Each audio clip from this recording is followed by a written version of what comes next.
Hey everyone, welcome back. This is my review of Corpse Party Tortured Souls, my full series animated review of it.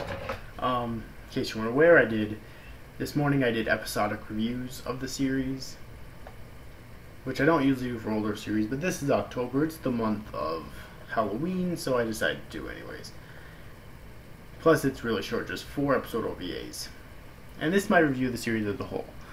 Now, Corpse Party has a huge franchise behind it, and considering how much I love this series, I really want to check out the other stuff that started with all the games and mangas based on it.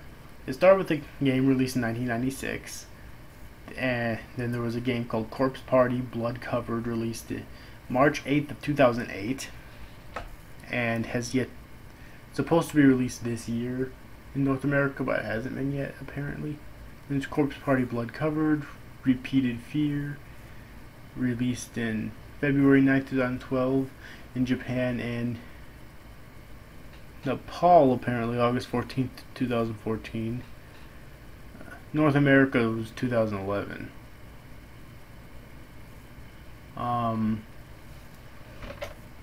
Corpse Party a manga called Corpse Party Blood Covered, released in 2008 and 2012. A manga called Corpse Party Musume, released from 2010 to 2012.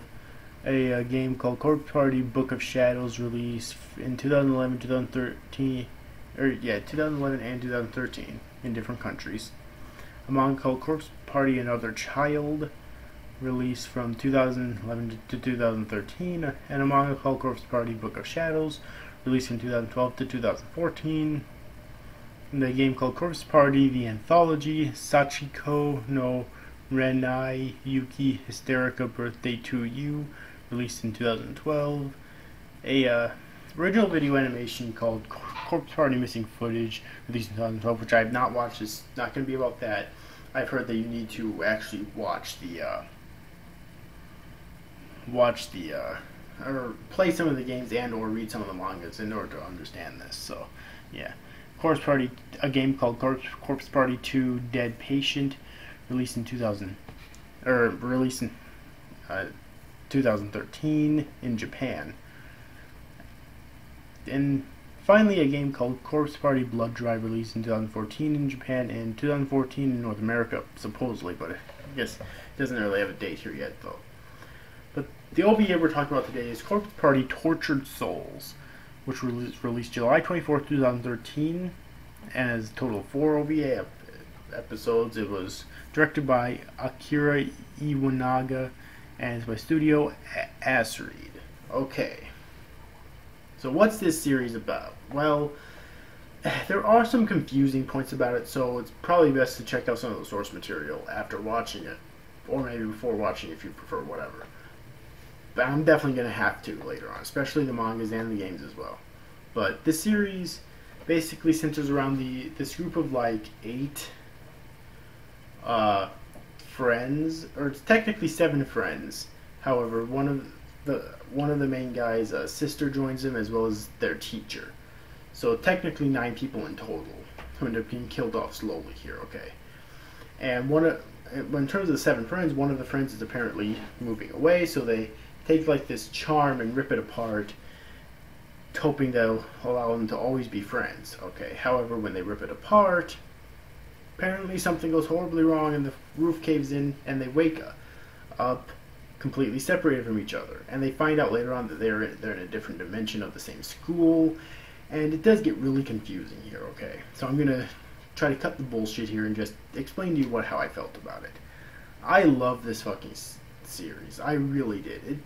It was so creepy because the main villain, I guess you could say, is a little girl named Sachiko.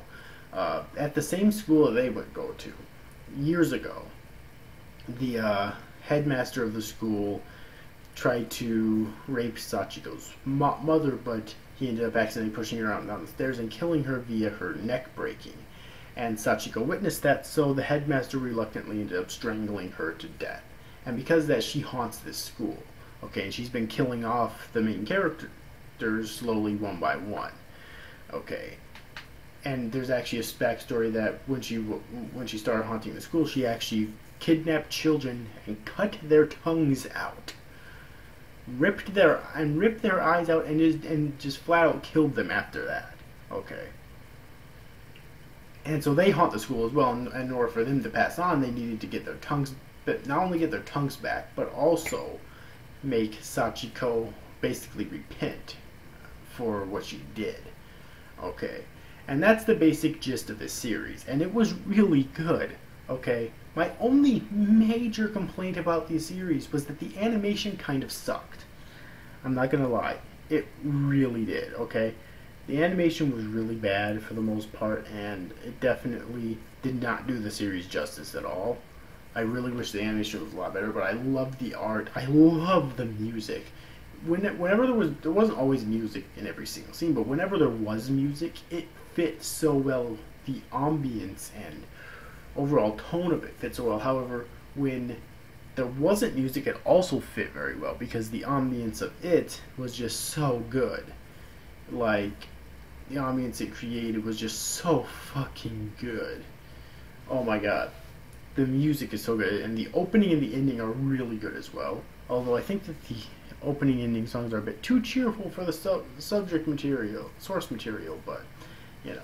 At the end of the series, there's really only 2 characters left alive, considering that shocking ending. Okay. Oh my god. Here, what else? So, in terms of the characters aren't too original, but they're all still very likable. The 9 main characters, right? One thing I didn't like about the girls' character designs, though, is that all of them looked almost exactly the same. So, except for Seiko, who I do remember, she was basically the nerdy student council president girl. All the other girls, I constantly got confused with each other. And this is just 4 episodes, so that's really bad, okay? So, yeah. But, other than that, though, other than that, though, I liked all of these 9 main characters, and it was really sad to see them be killed off in these gruesome ass ways. Like, the teacher got her head chopped off with, like, this giant fucking axe. And that little girl, Yuka, Satoshi's younger sister, got her eye ripped out and herself stabbed through the chest. And I don't think she got her tongue ripped out, thankfully, but still. Yeah, and I gotta tell you here, there is no fucking censorship in this entire goddamn series. That is so hard to come by anime nowadays. Seriously. No censorship at all. Okay?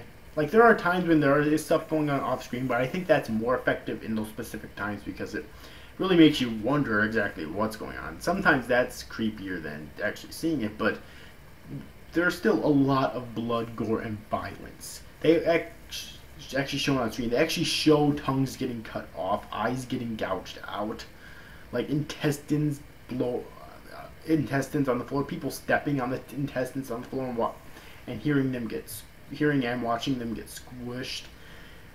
Seriously, there is literally no fucking bullshit censorship in this entire series, and that is amazing. So difficult to come by in anime nowadays, alright? Anyways, though. So, what else is there for me to say about this series? Oh my god.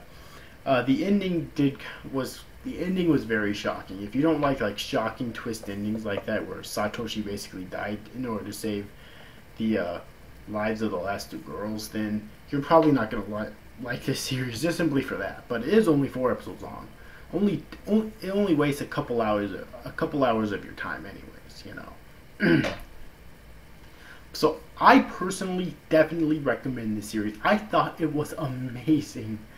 I've got to read the mangas now and play the games. I really do. Unfortunately, I'm pretty sure there's quite a few of the games that haven't been released over here yet. But I'm pretty sure there's some that have. Plus, I can always read like manga scanlations and whatnot if they haven't been licensed. So, yeah, I definitely recommend this series if you're looking for something frightening. Because this isn't like they tried jump scares a few times. They didn't really affect me at all. But it's just the concept which kind of creeped me out a bit. Okay. That's the big thing, and how they handled it I thought was very good. The plot is a bit confusing here and there. Could definitely use some touch-ups, okay? But overall, I thought it was very good. So anyways, overall, I hope you enjoyed this review, guys. See you guys. Thank you for watching. Bye-bye.